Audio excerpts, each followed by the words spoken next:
All righty, good afternoon. Welcome to the final session of day one. Hopefully it's been an informative first day. We have a phenomenal speaker coming up here in just a minute. This is AI, privacy, and security, oh my. This is not planned, but Mr. John Wetter, who's going to be speaking here, is the, I already forgot your title, the Director of Information Services at Hopkins School District. It's unique because I am a graduate of Hopkins Schools, and since I was in first grade kindergarten, we had Apple, Apple, Apple all the way through. So it's very unique to have the Hall of Fame session here, and I get to hear it because I lived it. So welcome, John. That's all I got. And you have your own.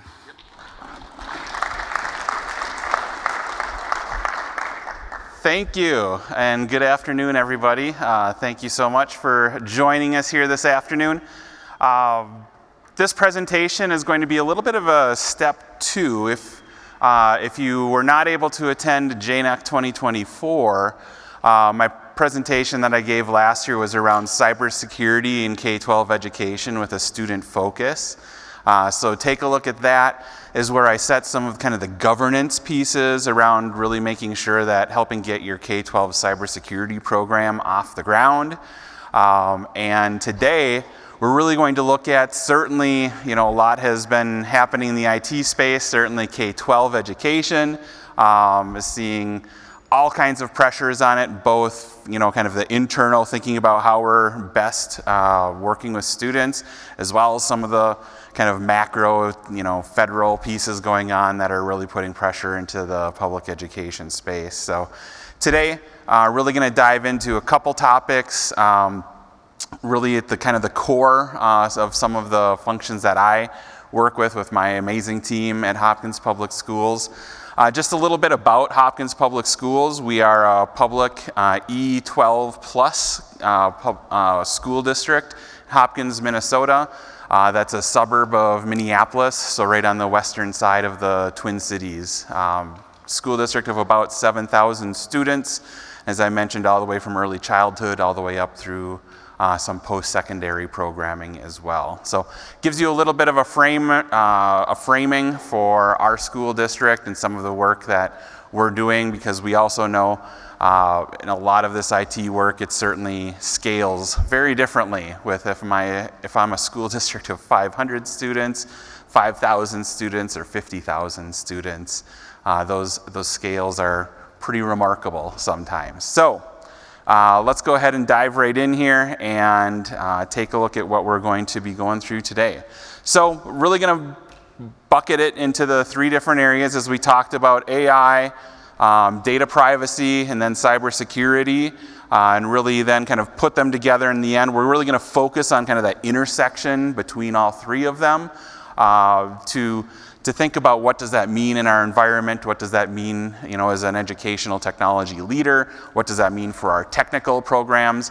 Really in my role at Hopkins, I have my purview is all the way from our media services and our library media specialists, our digital learning specialists, our tech integration specialists, as well as our technical staff. So all across that spectrum through our tech services and really making that happen. So try to hit in several of those pieces. So starting out really with AI, I start to think about AI, and some of you might see the reference here as really being kind of a saucy discussion, needing to understand what some of these pieces are. We know this is top of mind in education right now, starting kind of the elephant in the room from a perspective here of what's impacting education, what is kind of taking the mind space and maybe the time space and what we're thinking about, where we're thinking we need to be, maybe where we are, maybe where we want to get to. We know that it's a revolutionary tool for both education, healthcare, as well as business. But what does that really mean? As we really start taking a look at this in education, what is that going to really look like for us? Is it time to take the plunge in AI? What does that really look like? We've already seen some of the surveying coming out from COSIN as well as other great national organizations where AI has actually taken the top place in some of these conversations from cybersecurity. That's been probably the number one. Cybersecurity and funding have been like number one and number two in the public education technology space for the last several years. And now we're seeing, AI, at least again from that mind share space, taking a ton of thought. Really, what does that look like? Kind of the picture to kind of demonstrate that. In the state of Minnesota, we have something we call the polar plunge, because why would you not jump into a hole that you cut out of a frozen lake in the middle of January, because it's a great cause, raising money for the Special Olympics, and also great Minnesota cred for jumping into that. So what a better kind of demonstration to talk about really where AI is in education right now. These important, questions to ask, and things that you need to be ready for as an education technology leader. Is your community ready for AI? Hosting some of the nights that we have for AI, it is such a wide gamut right now of where folks are at, as far as like, I can't believe you're not doing more AI in the classroom, to AI should never touch anything that our kids are working with because A, B, C, D, X, Y, Z, and really trying to understand where folks are at. And of course, as that leader in the room, trying to then figure out what does that actually mean for you? What does that actually look like? So that's what we're going to take a look at. Do your staff feel safe in not knowing what's next? This is especially an important thing to consider in any academic setting. Is academics in the room don't like to think that they don't know something. That really is their job every day, is to know something, whether that's as a knowledge dealer or whether that's as a learning facilitator, whatever that they see their role look like in the classroom, helping to facilitate that learning. They certainly often want to approach any conversation from that stance of feeling like they're at least either competent and knowledgeable in that conversation, if not already an expert in that conversation.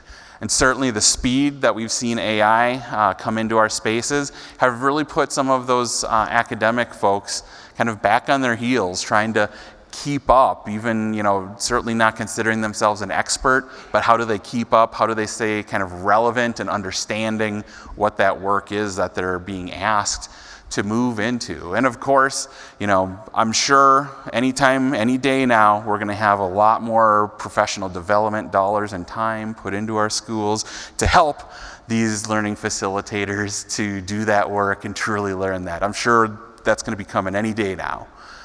I heard an uncomfortable murmur in the audience. All right.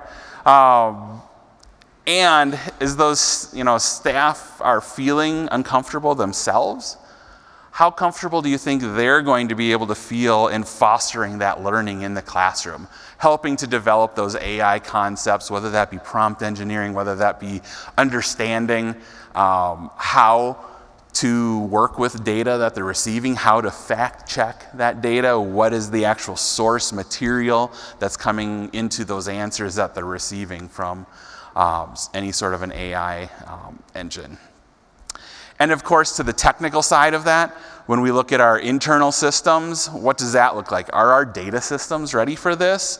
What is this going to look like? We'll talk about this a little bit more in depth here in just a little bit, but all of that data that you currently have, whether that be in a Microsoft tenant, whether that be in the Google suite, how closely have you been monitoring all the writes on all of those spreadsheets? Maybe it's the budget spreadsheet, maybe it's the professional development, or teacher evaluation data, or are you keeping really close tabs on what the writes are for those sheets, and do all of your staff understand when they're making adjustments to writes, on data. What are the potential implications as that data becomes much more accessible than it ever has been?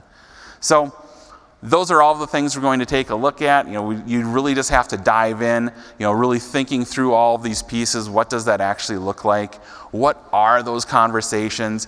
At Hopkins, we've taken these 3 buckets around how to have those conversations. What are those different stakeholders for staff? As I mentioned again, academics feeling like they are back on their heels, trying to learn as fast as they can while moving forward and bringing some of these tools, if not into the classroom, then using themselves for professional development. Are they able to, pull together the great kind of smash up of 3 different lesson plans and to make a coherent lesson plan for class using an LLM that can bring those concepts together and ask it, what do you want your masteries to be through that day? Are they curriculum aligned? Are you going to have an exit ticket? What might that exit ticket look like for your students at the end of that class experience? So thinking about that from your staff, and not only your instructional staff, how about your business office staff? How about your HR staff? Again, what data do they have available?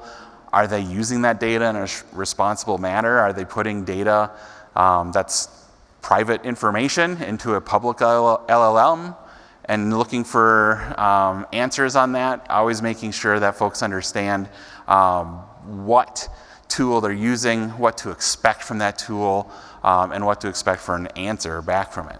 Then for students, certainly we know students are using AI. Certainly we know it's available. It's being talked about so much. Why would anyone not be using it? We'll talk about kind of that conversation again a little bit more later on around students, and kind of then you bring into that whole academic honesty conversation and what has changed in that space. Are the rules changed again, or is it just another acronym that we need to apply the same rule set to, which is what I would argue. Then for your community, again, as I mentioned, where is your community at? How do you bring them in? In Hopkins, we've done AI learning nights. We also are integrating it this fall into a district technology night. So we're bringing, asking families to come on in with either themselves if they want to, or bring their students with them to learn just the technology, everything. Kind of trying to do a one-stop shop of all right, let's get your account set up so that you can take a look at the coursework that your student is involved with, get those contacts with their teachers. We're going to get your Canvas parent account set up and in there and ready to go so that you can monitor that. How do you, watch lunch balances? Do those very basic things, and hopefully at the same time we can have a conversation then around what does AI look like in Hopkins? What is your student being exposed to in their classrooms and seeing that and really learning more about that to try to help inform folks instead of it just being this scary thing that happens behind a closed door that I don't know anything about, which certainly as any parent in the room that makes you uncomfortable. You want to know what's going on and you want to see what that's going to be for your student. So both having these technical and very non-technical conversations. One evening we actually had someone who is a parent in our school district who came to one of our AI nights, and he had all of the technical questions. He wanted to know how our tenants were set up and what those pieces were, because he was sure that there was going to be data leakage and wanted to understand what that was going to look like and how to protect himself and his family, because he knew we were going to leak some data on that. And so we were able to have a very good conversation around what steps we do have in place, what steps we're working on right now, and then where our cybersecurity program is going into the future, as well as how we're segmenting our different data sets and helping that parent to really understand, give them some peace of mind around the work that we're doing in Hopkins. And if you want to learn more about what those data segmentation pieces look like, as well as some of that governance behind it, that is at the core of my presentation that I gave last year. Next up is really thinking about some of these real conversations that you may not think about from like a purely technical conversation. We can talk about the technical aspects of this all day long. That's not necessarily the source of where there's concern. When you look at in K-12, where you look at families coming into this, where even your teachers having concerns around how we're utilizing this certainly has become a higher topic in the media as well recently, is around the very real environmental impact around all of these new data centers coming online in support of AI, and the power usage, the water usage, all of those other environmental impacts that from a purely technical perspective, not in our wheelhouse, but those are the concerns that both staff and families are bringing to us in spades. We're really hearing from them quite a bit about this. So, and then also helping to understand what is the real impact, kind of what do we know, what do we have numbers to assess right now, what is the actual percentage of electricity usage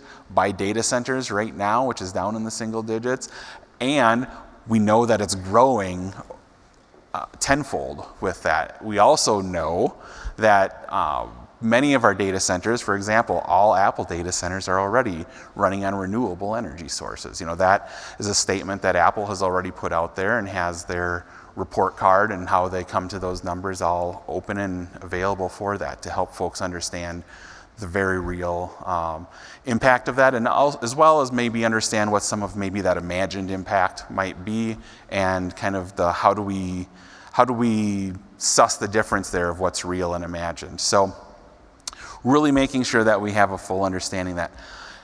This is also where we start having that academic honesty conversation. There's a recent survey about a year ago that came out asking high school students if they had ever cheated. And it was over 70%.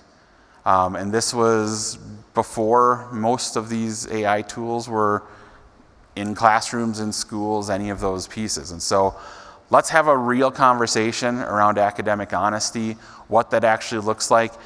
Perhaps take as an exercise, find some of the statements from the 1970s used around whether or not you should have a calculator in the classroom.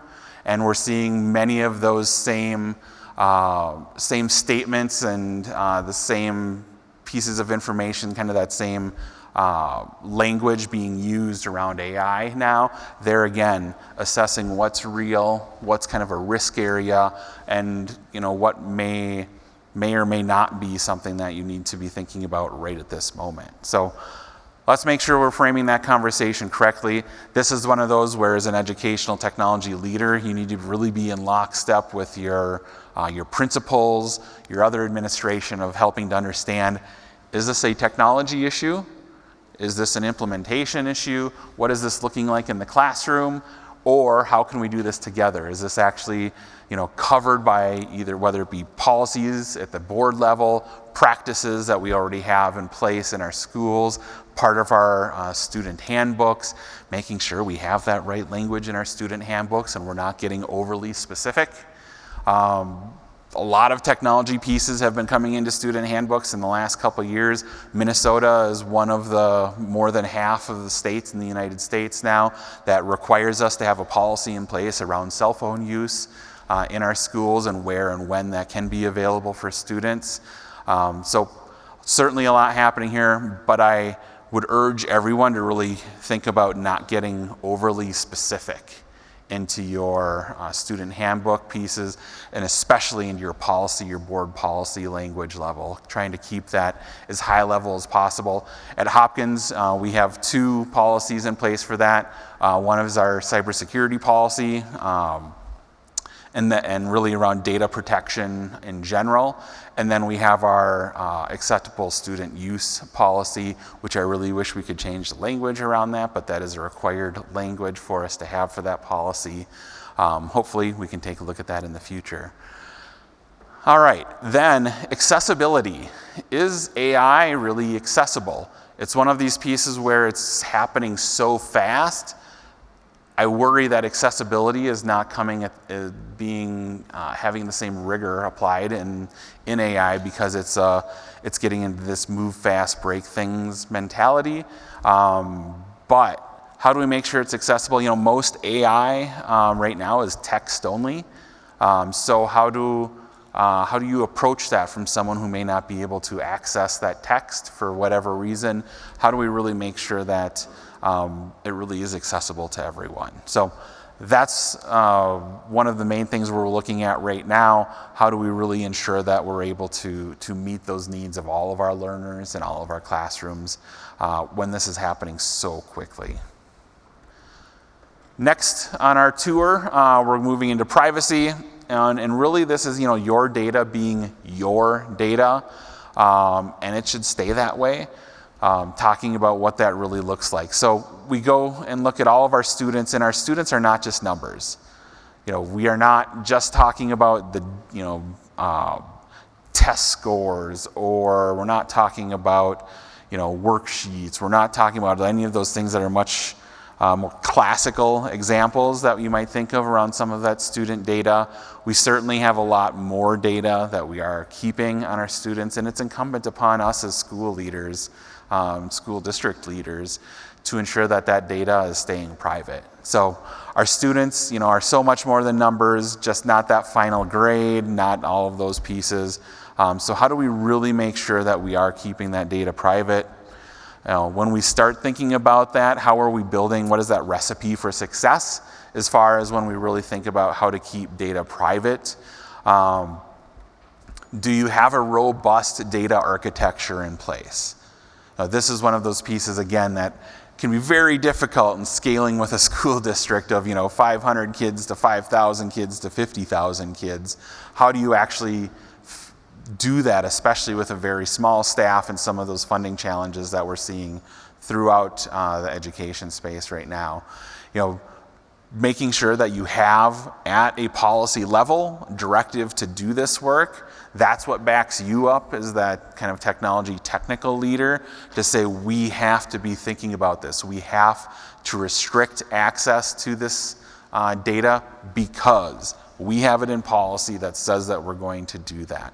So that gives you that governance, that gives you that permission to do that work necessary that oftentimes folks either don't understand or it makes it feel, makes their job feel harder to them. And so they're needing help to understand why you're doing that work. So, some of those very specific, even kind of basic things that you might think about, like data retention schedule. What is your data retention schedule? You should know that pretty much off the top of your head. Of course, the fun thing around data retention schedules with a piece of data, how long should I retain it? Well, it depends. What is the type of data is usually what drives those retention schedules. Everything from a permanent academic record all the way back to just email correspondence, which can expire much more quickly. For example, even less than 3 months, some of those pieces. So understanding where that is, also understanding who sets that for you. In the state of Minnesota, it's actually the Minnesota Historical Society who sets that. So thinking about what that may be a fairly non-traditional organization from what you're used to working with, and understanding who's actually setting that retention schedule for your learning environment. Next up, principle of least privilege. Yes, that's always a great thing to talk about. Really hard to do in practice sometimes, especially as a school, a small school says, I need all of my staff to be able to do all of these things because there are only 4 of them or whatever. And so how do we have those conversations around making sure that you have all of the data you need to do your job, but no more? And that's really a difficult thing. And yes, you'll find yourself being that guy or that gal every once in a while. So that's a space that you're going to have to be comfortable to be in and understand the implications of what that's going to look like. So also thinking about in general, education, hearing these last three kind of points that I've been making here in education, generally we're pretty bad at this. How can we really engage in a productive conversation throughout our environment to really understand our risk and exposure? Really start bringing that language forward is this is risk exposure. Having all of this data, maybe data that you don't need. Have you ever deleted any email off of the server, whether it be in Google, whether it be in Microsoft? Have you ever done that? Do you have any rules around what that looks like? For example, saving a record for us, special education records need to be retained for 7 years, as well as correspondence. Are you retaining that for 7 years and not a day more? Because as long as you have that information in your possession, you can be required to produce it. If you do not have that information or that data in your possession, you are not required to produce it because you don't have it. And so making sure you're following that data retention schedule can really limit your liability exposure as well. So all of those pieces really kind of come together to help you talk about that privacy statement. And in Hopkins, we very much are taking this seriously. We work very much like what Tim Cook said a few years ago, is really we believe privacy is a fundamental human right. We know we have private information on students. We know that it's incumbent upon us to keep this secure. Part of this is also limiting what data you have. We have no reason to retain social security numbers past what is required for enrollment into our school district. So why would we retain that? In our student information system, when we had there was a recent national kind of large breach, student information systems, finding what some of the data that school districts had been retaining, really thinking about, did you need to keep that data? What is your day-to-day use for that data and your requirement to retain it? If you can't answer that question, I think we really need to have that conversation about how do we get that data out of our systems. So that comes to cybersecurity, kind of keeping that private data private, as well as now in this AI-enabled world, certainly has kind of blown the barn doors open, so to speak, again, on what that work looks like to actually make this happen. So protecting data, is an important need to be protecting it as the important asset that it is. That data really does have a lot of value to it. Technology is woven into almost all of our lessons, even when intentionally not technology driven. Those are happening in our classrooms every single day, and we really need to understand the impacts of that. So you wouldn't dream of leaving your data center doors unlocked and open to the public, would you? So are you investing in your cybersecurity posture as you do that security of the buildings? So we're thinking about our physical security of our buildings. Are we doing that same both mind space as well as the practices and procedures in place to protect your digital assets as well? Really thinking about that from a school district perspective. How are we bringing all of these conversations together, both at physical security, around cybersecurity, certainly in at least our school district and districts around us, the whole idea around that safety and security work in the district is completely changing.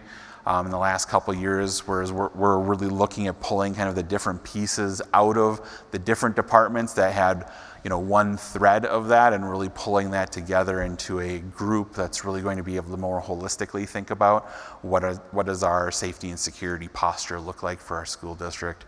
Again, holistically around cybersecurity, around physical security, also around knowing with our virtual online school, today we have students participating in our online school on 4 continents.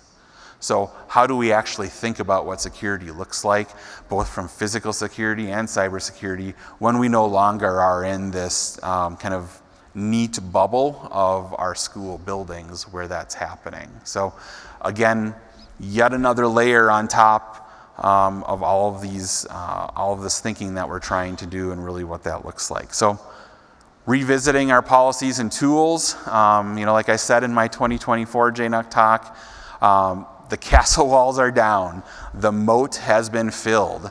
We really need to rethink how we're thinking about security, both physical and cyber. Now, as AI is really coming of age, we really also have to think about putting the proper access and protections in place around our internal data. What data do you have? Have the proper rights been attached to it? Overly broad access to PII is really becoming a pretty high-end risk now that we have tools coming into our use that can access the entire savings of any data that you have. So is that being securely kept in your tenant? Do you have the proper rights and access provided to it? And what is that actually looking like so that we can be thinking about that? So all things to really be thinking about. And this was a really fun day for us last year. We were able to welcome Governor Walz, working with some of our 3rd and 4th graders, and it was great having 3rd and 4th graders peppering the governor with questions. That's an amazing day. It really was. Kids are smart and they're figuring stuff out, and we really need to make sure that we're giving them credit for that as well and making sure they understand what that looks like. So while some of the schools have built robust cybersecurity postures built on strong governance, next we really have to think about that stakeholder understanding. So that's where we kind of find ourselves right now, in the middle of this kind of perfect storm of these 3 really big places right now: AI, privacy, cybersecurity, and how are we really bringing that all together for us now? So as we put that puzzle together, it's really kind of, as I mentioned, the perfect storm of both opportunity and risk. What do you need to put that together? What partnerships do you really need to bring in place? As many of us are kind of refocusing a lot of our high school work into those career technical education elements as well, what does that mean for us? What does that access going to look like?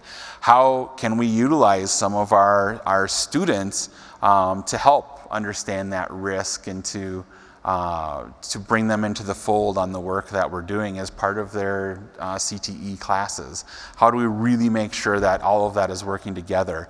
As we heard in the State of the Union for Education earlier today, around making sure that we don't have these decision silos happening in IT, in our instructional lens, as well as kind of the district operations piece as well. So we can tackle these together.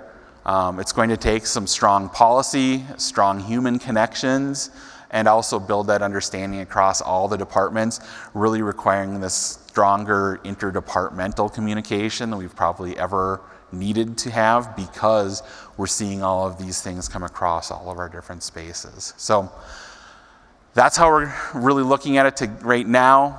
Today really just wanted to kind of introduce some of these pieces and talk about what are we doing in the middle there. How does that come together? How do we put that puzzle together and really think about that both from an internal opportunity and risk assessment, as well as an external opportunity and risk assessment. As this is changing so fast, we may not have our arms wrapped around everything right now, but we're being looked to as those experts in the room, and so we need to at least make sure that we're building that understanding and we're able to have those conversations. It's making sure we're finding ourselves as maybe we're not, hopefully not the smartest person in the room, but making sure we also know who can we bring in to have those conversations and help continue to build that understanding for ourselves, as well as for everybody else in the school district who's looking to us for that information. So that is what I have for today, and really kind of leave it as that message, like we can do this together, but it really is going to take that higher level of collaboration than we've probably ever had to be in place before. And it's kind of that, as much as I've kind of built my career on making sure that IT is not the department of no, it now has to be that department of collaboration seeking, as we can't make any of these decisions alone. So that's what I'll leave you with today. That's last my information. I think we've got, it looks like probably about 10 minutes for any questions or comments anybody might have for us.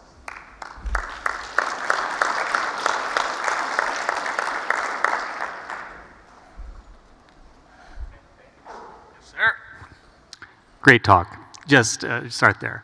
Do you guys have a walled garden for your AI for the students? Is there like, is it curated. In other words, it's not out and about in the universe grabbing everything. It's something that you curate. Correct. Yeah. Beautiful. The AI tools, we have both AI tools in use for staff that have more access to information, that have internal access to information, and we have done all those data protection pieces with our tenant to build that out. And then any of those tools that are currently in use by students are much more creation tools. For example, tools that are built into Canva for being able to do some of those creation around, here's the text I'll have, let's put that into a short, a 4-slide presentation about this. So that's really where we're doing that with students right now.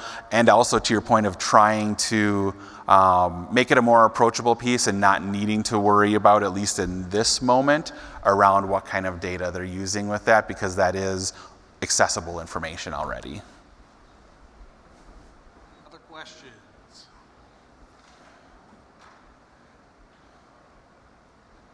Hard to see back there. Yeah. Are you using any specific AI applications? Do you have several that you go by and allow your staff and students to use? Are you, want to just follow up with the question there, are you thinking specifically around staff use applications and kind of data analysis? Yeah. I'm sorry, I couldn't hear them. Applications like ChatGPT, Perplexity, sure. That kind of thing. Sure. Yeah, internally, our administrators and staff have access to Copilot. We're mostly a Microsoft tenant for a lot of our administrative functions. So we've worked through all of those pieces with Microsoft around setting up Copilot, and that's one of those, I think one of those like seems like easy win but magical things of like the prepare for this meeting button that pulls everything together from all of the meetings that you've had with the same people and any documents around that.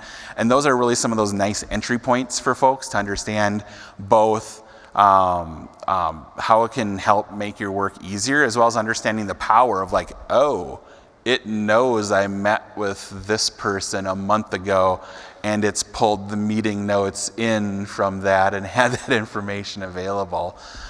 So that really is, I think, has been a great tool for us to help folks understand what that means to them. It's a pretty personal tool from that, both with the world knowledge that it has of the latest GPT models, as well as then that internal knowledge that we have within our tenant. So those are probably the main pieces. Our students were really starting to roll in some of the, and the Google side of the house with Notebook LM, of just understanding what some of those data elements that they have, and you can, everything that you give it can now tell you a summary around that and helping them understand and build their understanding of the power and the power and some of the risk that can go with it, as it keeps track of everything you tell you.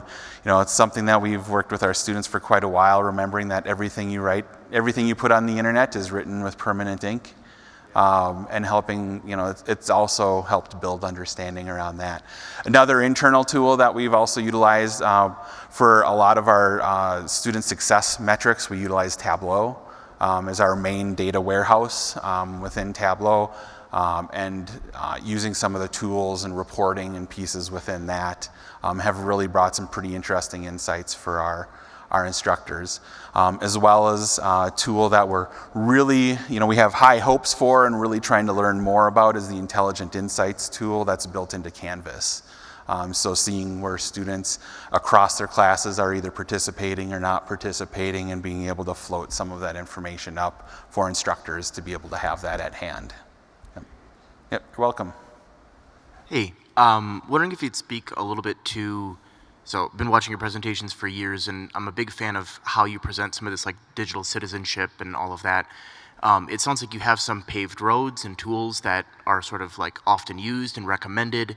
But if you could speak a little bit to the other side of that, are you leveraging Jamf in any way to nudge folks in that direction? Are you blocking apps like DeepSeek and ChatGPT off your iPads, network restrictions and whatnot like that? Yeah, great question. Thank you. Yes, we absolutely help nudge folks into directions. We through all of our apps and all of our services, everything we've really helped cultivate over the years to make sure like everything you need, whether you're working on now or want to work on in the future, is available in self-service. So that's whether it's an app, whether it's a web clip, of just saying pop a web clip in from yesterday's professional development sessions with all the resources, and then we can we'll make that resident. I'd love to be able to have like expirations on those, like, yep, make this resident on their iPad for the next week or 2 weeks, and then it can float off. But that's really the main way we're doing that. We in Hopkins try to have a pretty soft touch as far as what we actively block. What we really try to do is, lead with the carrot, so to speak, and help folks understand, here are the tools, here's an amazing example of something you can create using this tool, and to help move folks in that direction versus the blocking things, because as soon as you make something forbidden, it is now the magical fruit that everyone wants to have. And so we work really hard to not approach anything from that stance. Yes, we have had to block a couple tools around that because they've become distractions in the classroom. But there again, even the Jamf tool set of helping our teachers be able to focus students into a lesson and say, hey, here's your collection of apps and services and sites available for this lesson, really helps, especially with some of our younger learners, kind of focus that and move that forward, as we know the one resource we have so limited that we can never get any more of is time, and we know that the time that we have with our students is limited, and all of those things of even removing time restraints like transitioning between classes or getting your iPads. How do we actually distribute the iPads in the classroom? When they're one-to-one, they're assigned to you, but that they're not still all living in the one corner. So you've got the log jam of kids going to get their devices to do the tool. How do you make that more intentional around what the class structure looks like, and station work and what some of those pieces are? So that's probably a long-winded answer that went in a far afield maybe of where you were speaking of some of those specific pieces. But yes, we certainly rely very heavily upon our tooling to be able to help guide a learning path, knowing we want to nudge students in a direction and then let their creativity go and let the creativity of their teacher help them explore through that. You bet.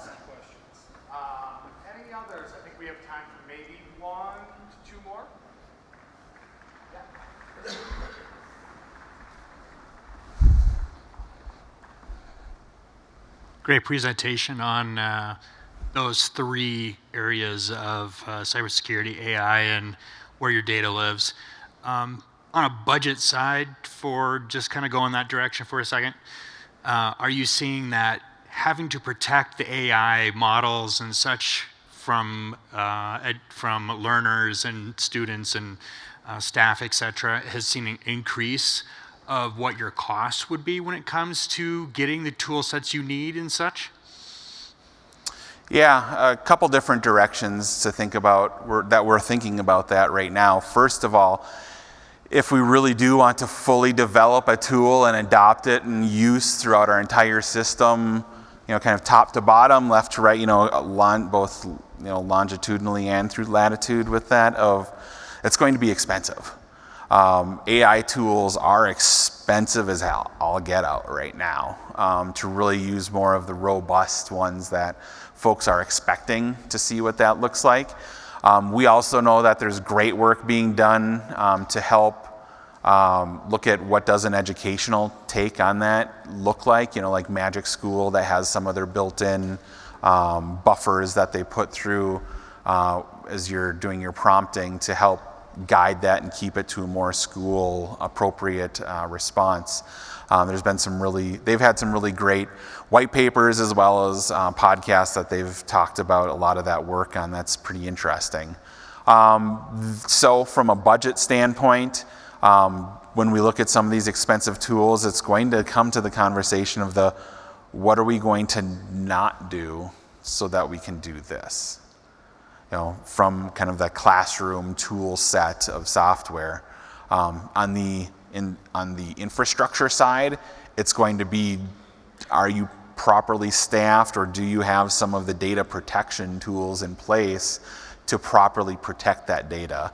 You know, there are a couple amazing pieces of software out there that will even do real-time assessment around what your rights are around your data and your tenant, and they are also crazy expensive.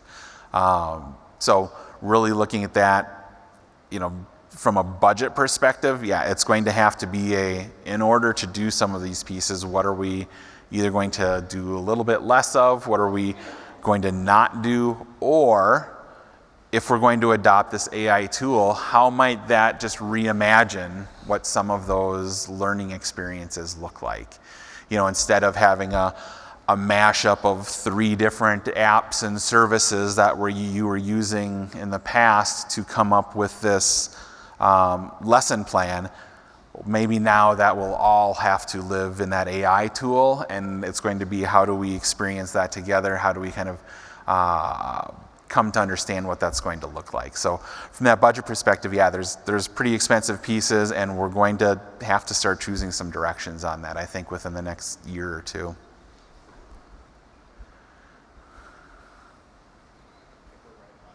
All right. I think we're right at time here. So thank you, everybody. I'll be hanging around if you have any other questions. Otherwise, hit me up anytime here in the conference. I'll be wearing the hoodie that, you know, sits out like a beacon. So I'll see you soon. Awesome. Awesome presentation. Can you hear me? Awesome presentation. Thank you guys all so much for sticking around to the end. If there's more questions, like he said, he's more than willing to help. We'll see you all tomorrow. Thanks a lot.